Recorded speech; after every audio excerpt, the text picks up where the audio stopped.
First of all, I want to thank God for the privilege of being among a group of patriots like yourselves. It is an honor and privilege. And what we are about, like the quote that you had earlier, what we are about is a new American revolution, a new American revival. And it doesn't take a whole lot of people to do that. My understanding is that those who participated in the original American Revolution were only about 3% of the population. It doesn't take a whole lot of people, but it takes some people who are committed and dedicated to changing things. As we were talking about the federal deficits and the expenditures and the cost of salaries for federal employees, I couldn't help but remember, in fact, I was talking to one of the other candidates about this, I couldn't help but remember I started my career as a federal employee. I went to work for the United States courts as a law clerk to a United States District Judge in San Antonio, Texas, for $26,500 a year. Now, if I had gone in the private sector at that time, I could have made between $37,000 and $55,000 a year. At that time, you sacrificed in order to get the experience working in the federal court, and then you went out and hopefully could get more money once you learned something. But today, the average federal employee makes $121,000 a year. The average private sector employee makes $60,000 a year. What's wrong with that picture? We need to reverse that, and we need to cut federal salaries. One of the first things Barack Obama did was raise federal salaries 30% across the board. He bribed every single federal employee in Washington. And they're pretty happy with Mr. Obama. Who wouldn't be? Now, if you happen to be the recipient of the 30% pay raise, I should say. Now, if you're paying for that 30% pay raise, it's another matter. I am in the Alamo District in San Antonio. And those of you who've studied the history of Texas, or maybe you haven't, and I'm getting in. I'm also a professor, guys. I was a professor for 17 years. So tell me to go 3 minutes is like, anyway. But in San Antonio, Texas, Mr. William Barrett Travis said, "I will not surrender or retreat, victory or death." That's how he signed his last letter out of the Alamo.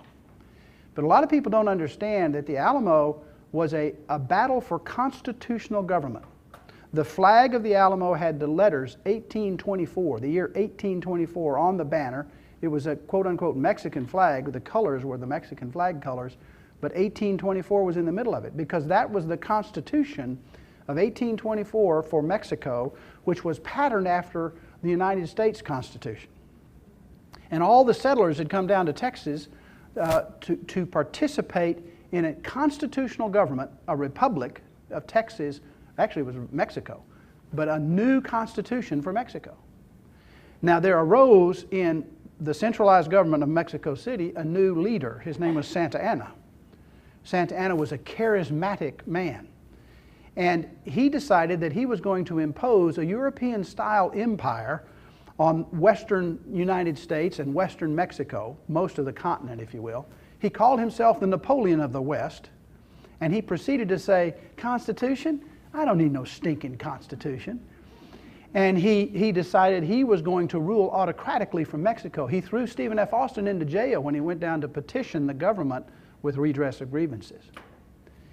Now, but a few Texans drew a line in the sand. And they said, "No, you're not going to take constitutional government away from Texas."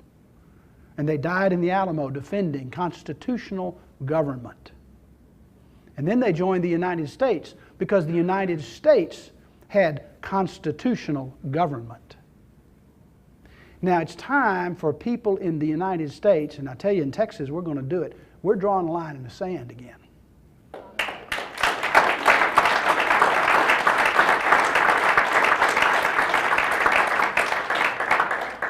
And it's time that we stood up and had a United States flag that says 1776 in the middle of it, and that we are going to stand by that Constitution, even to the extent of losing our lives. Now gosh, I've got so much to say and I can't say it all.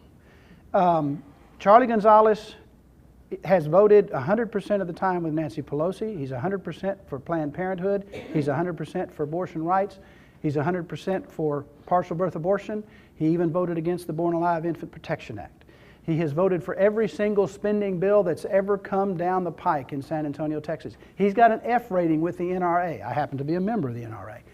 Everything that he has voted for, I stand against in my campaign. Life is, I got so much stuff here I can't cover it. I'm going to skip down. I'm just going to skip down. I agree with the things that have been said. I'm against cap and trade. I'm against amnesty. I'm against card check. I'm against card checkoff. I'm against universal health care. I am for liberty. Yeah. I am for liberty. And I taught international business law at Texas Tech University and at Trinity University in San Antonio for a total of 17 years. I've taught about the international balance of payments. I've taught about the World Bank. I've talked about the Bretton Woods Agreement. I've talked about and taught about all of the financial institutions, the international financial institutions that have governed the world, if you will, financially since the end of World War II. And what is going on now with our currency is unprecedented in the history of the world. Since 2008, January 2008, there has been an excess of tax revenues. The Congresses, by the way, it's Congress that passes budgets, not the President. Congress has spent $4.1 trillion in excess of tax revenues. Tax revenues were $3.8 trillion and $4.4 trillion in those 2 years. So in the roughly the last 2 years, 2.5 years, they spent $12.5 trillion. That's roughly equivalent to the entire savings of the World War II generation in America. Folks, it's getting out of hand.